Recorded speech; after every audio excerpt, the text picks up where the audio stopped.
Olá! Conforme fazemos semanalmente, mais uma vez aqui nos encontramos para estudarmos as lições bíblicas da nossa revista da Escola Dominical. Nós pertencemos à Igreja Evangélica Assembleia de Deus, Ministério Missão Europa no Brasil, e o presidente da nossa convenção geral é o pastor José Antônio de Castro. Nosso endereço, Rua Belém, número 347, bairro Santo Agostinho, Volta Redonda, Estado do Rio de Janeiro. Temos como ponto de referência o Colégio Municipal Jaime Martins.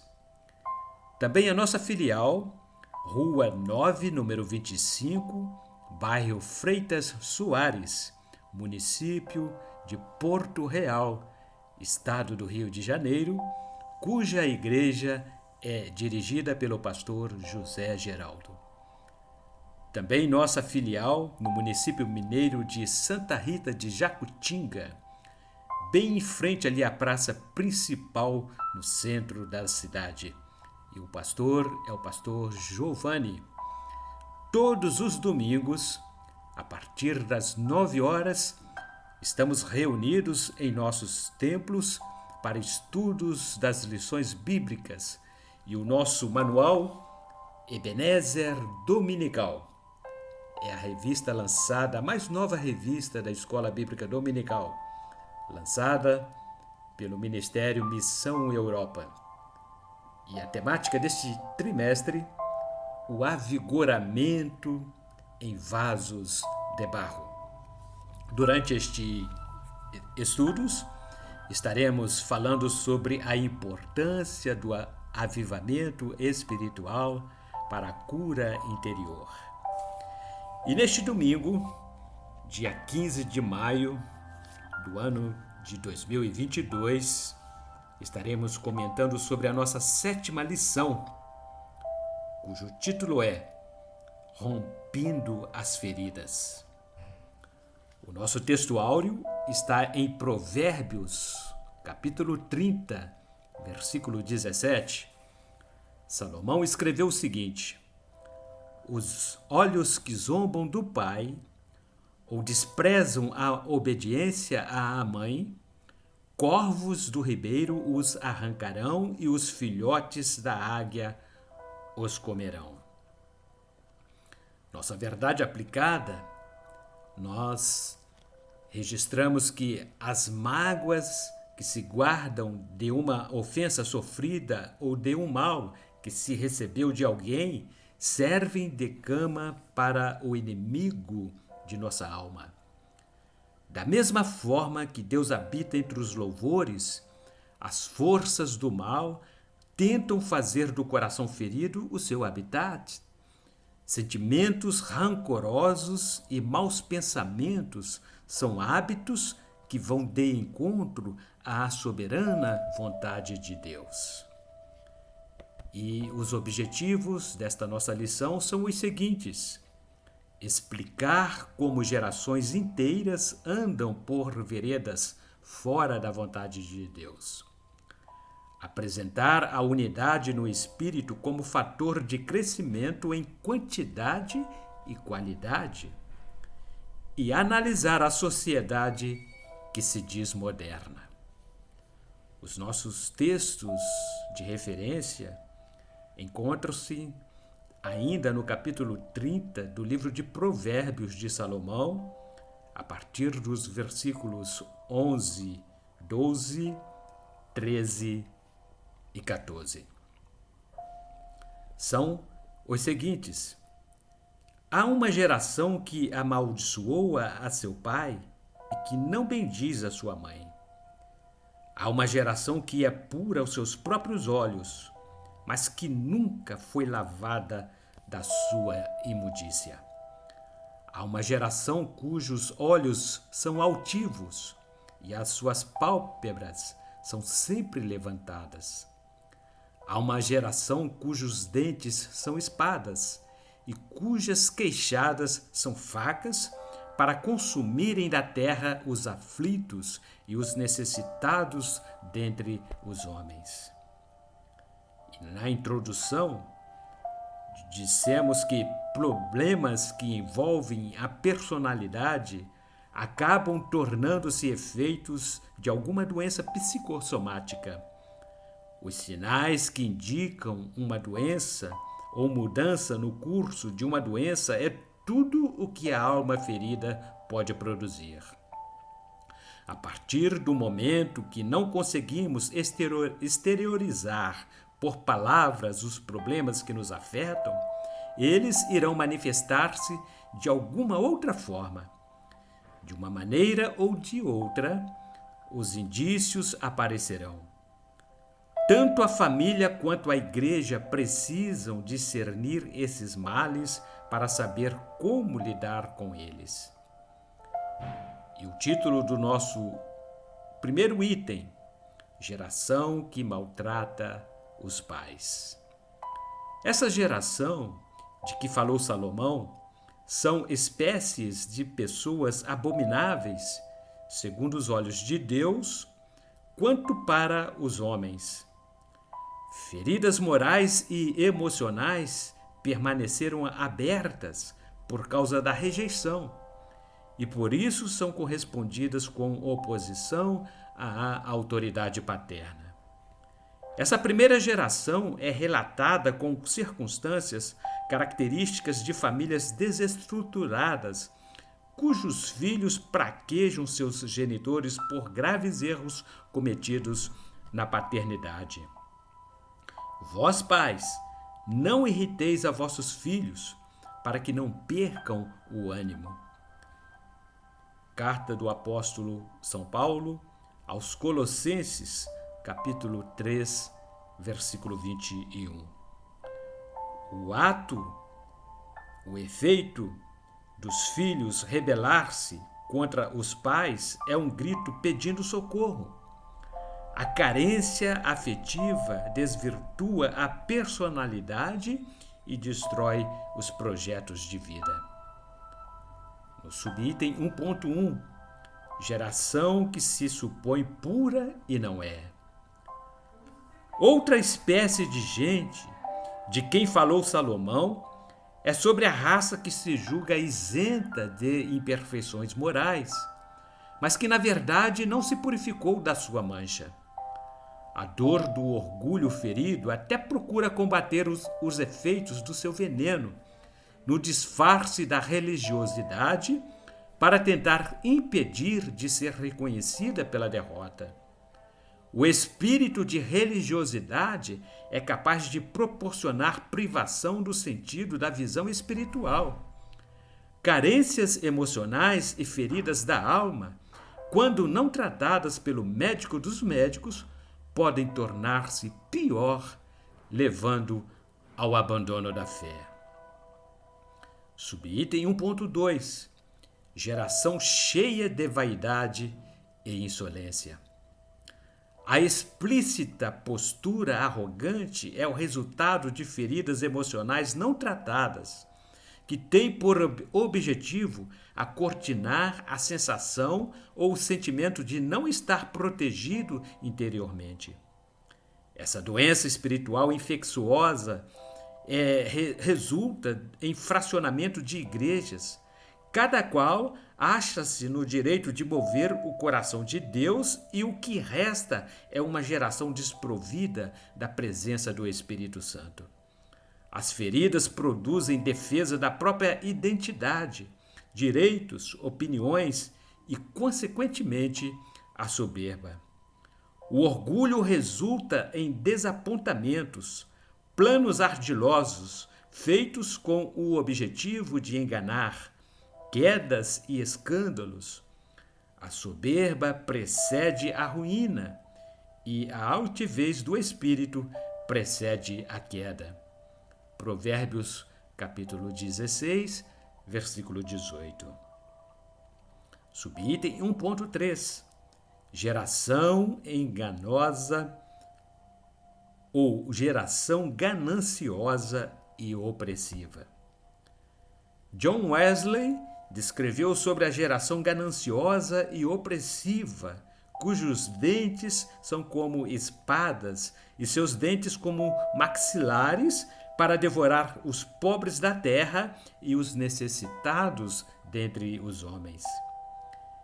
Esse processo resume-se em um estágio infeccioso. Com a mesma ferramenta em que as pessoas foram feridas, elas também ferem o seu próximo. Tanto a vida quanto a morte estão no poder da língua.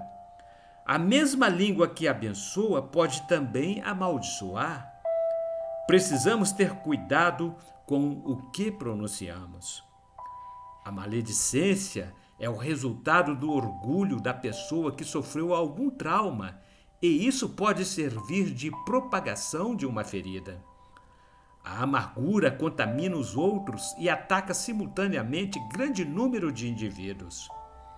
Nem ainda no teu pensamento amaldiçoes ao rei, nem tampouco no mais interior da tua recâmara amaldiçoes ao rico, porque as aves dos céus levariam a voz e os que têm asas dariam notícia do assunto. Eclesiastes, capítulo 10, versículo 20. Item 2.0. Cegueira espiritual e religiosidade. Estas três coisas me maravilham, e 4 há que não conheço: o caminho da águia no ar, o caminho da cobra na penha, o caminho do navio no meio do mar e o caminho do homem com uma virgem. O caminho da mulher adúltera é assim: ela come, depois limpa a sua boca e diz: não fiz nada de mal. Provérbios capítulo 30, versículos 18 a 20. Essas coisas não deixam pegadas e anulam a nossa razão e nos levam a cometer os mesmos erros dos nossos antepassados. Somente somos despertados de nossos erros quando buscamos a Deus com o coração arrependido e humilde. Muitos estão dentro das igrejas, mas estão cegas espiritualmente e não reconhecem os seus pecados, e mesmo assim acham-se os melhores. Por trás dessa capa de religiosidade, há feridas que precisam ser rompidas para serem saradas. O que mais assusta é que muitos, nessa triste situação, continuam ministrando nos púlpitos com os seus pecados encobertos. Subitem 2.1.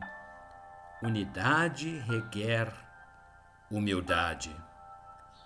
E tudo isso provém de Deus, que nos reconciliou consigo mesmo por Jesus Cristo e nos deu o ministério da reconciliação. 2 Coríntios, capítulo 5, versículo 18. A dificuldade em se conseguir unidade entre as pessoas está na dificuldade de cada um ser humilde. Quando a virtude, caracterizada pela consciência das próprias limitações, encontrar lugar nos corações, o Espírito de Deus opera através da revelação e as pessoas são regeneradas. A tendência da igreja que trabalha com unidade é crescer, procurando guardar a unidade do Espírito pelo vínculo da paz. Epístola de Paulo aos Efésios, capítulo 4, versículo 3. O próprio Jesus relatou a importância da unidade como fator preponderante em sua oração sacerdotal. Eu neles e tu em mim, para que eles sejam perfeitos em unidade e para que o mundo conheça que tu me enviaste a mim e que o tens amado a eles como me tens amado a mim. Evangelho de João, capítulo 17, versículo 23. Subitem 2.2. Feridas abortam sonhos. E da tua descendência não darás nenhum para fazer passar pelo fogo perante Moloque, e não profanarás o nome do teu Deus. Eu sou o Senhor. Livro de Levítico, capítulo 18, versículo 21. O sentido figurado do verbo abortar é não se desenvolver, não vingar. Ainda hoje, o deus Moloque continua destruindo relacionamentos entre pais e filhos. Na antiguidade, crianças eram queimadas vivas pelos próprios pais, pela garganta do ídolo Moloque, que ardia em brasa de fogo. Esse extermínio deliberado ainda hoje continua sendo executado através da prática do aborto. O alvo desse Deus que causa a morte de milhares de inocentes todos os dias continua sendo as crianças. O fogo de Moloque é simbolizado pelo desleixo dos pais, o abuso e o desamor. Moloque trabalha diuturnamente para abortar sonhos e projetos, impedindo as pessoas de crescerem emocional e espiritualmente. Subitem 2.3. Feridas cegam espiritualmente, nos quais o Deus deste século cegou os entendimentos dos incrédulos, para que lhes não resplandeça a luz do Evangelho da glória de Cristo, que é a imagem de Deus. 2 Coríntios, capítulo 4, versículo 4. O Deus deste século fere as pessoas no intuito de dar falsa interpretação às verdades divinas. As feridas e a fraqueza moral enganam as pessoas com a estratégia da religiosidade. Saulo foi um grande exemplo de homem excessivamente zeloso pela sua religião. Perseguiu tenazmente os cristãos da igreja primitiva, achando que fazia a vontade de Deus. Satanás lança a mão de táticas psicológicas e engessa a fé de forma tão maquinal que muitos caem na lábia de um discurso religioso e negam o poder transformador de Deus, além de perderem o contato com o Espírito Santo. E o tema do item número 3, uma análise da sociedade moderna. Nessa geração moderna, destaca-se pelo distanciamento entre as pessoas e o próprio Deus. Mesmo com toda a tecnologia, pais afastam-se dos filhos cada vez mais. É comum ouvirmos os filhos reclamarem que nunca receberam um abraço do pai ou um beijo da mãe. Uma geração machista acabou estabelecendo um falso moralismo sem Deus. Uma sociedade que se diz moderna, mas que pauta sua conduta pelo machismo, adota a prática do adultério, sem falar que feridas são abertas em função do abuso de autoridade. Mesmo nas igrejas, líderes excedem-se no exercício de suas funções perante seus subalternos. Filhos rebelam-se, enveredam-se pelo caminho das drogas como fuga de um falso moralismo. Subitem 3.1. Feridas deixam marcas de fragilidade. Nossa geração moderna é conhecida pela sua fragilidade familiar. Meninas, ainda na idade de desenvolvimento, engravidam-se. O sexo desregrado, o uso e o abuso de drogas, violência infantil, homossexualismo, o anormal como padrão de normalidade. Tudo isso é consequência das feridas que deixam marcas de uma sociedade que insiste no moralismo com a ausência de Deus. Desemprego e crise financeira e milhares de crianças nascendo à margem da sociedade. A falta de censura em nome da liberdade de expressão é a mãe da violência como prática habitual da vida em sociedade. Essa é a geração que se diz moderna, tudo em nome da igualdade e liberdade. Subitem 3.2 Feridas são pedras que clamam. E respondendo ele, disse-lhes: Digo-vos que, se estes se calarem, as próprias pedras clamarão. Evangelho de Lucas, capítulo 19, versículo 40. Todo esse conjunto de atitudes de violências, ausência de regras, de métodos, abusos em todos os sentidos, bem como ritos de religiosidade pelos quais se adoram vários deuses, na verdade, são apelos de misericórdia que a sociedade, ferida e doente, lança como pedras que clamam. Tudo o que mais desejam é a aceitação e o verdadeiro amor. E a nossa conclusão, nós podemos definir o seguinte: e os fariseus, vendo isto, disseram aos seus discípulos: Por que come o vosso mestre com os publicanos e pecadores? Jesus, porém, ouvindo, disse-lhes: Não necessitam de médico os sãos, mas sim os doentes. Ide, porém, e aprendei o que significa: misericórdia quero, e não sacrifício. Porque eu não vim a chamar os justos, mas os pecadores ao arrependimento. Evangelho de Mateus, capítulo 9, versículos 11 a 13. A igreja deve ser o antídoto para romper as feridas. Portanto, assim concluímos a nossa 7ª lição de hoje. E querendo Deus, no próximo domingo, dia 22 de maio, aqui estaremos de volta para comentarmos a lição número 8, que tem por temática Livrando-se da Condenação. Visite uma de nossas igrejas.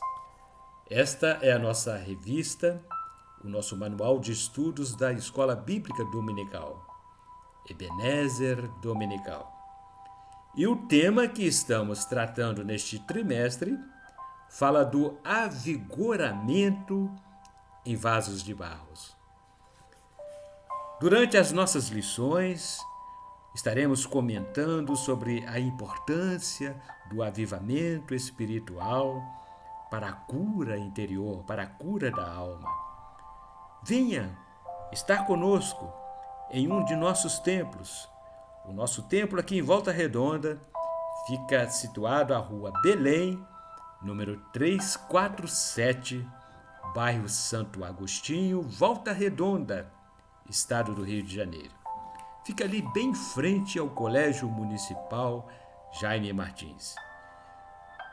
Venham e vocês estarão juntamente conosco desfrutando das bênçãos e da aprendizagem da Palavra de Deus.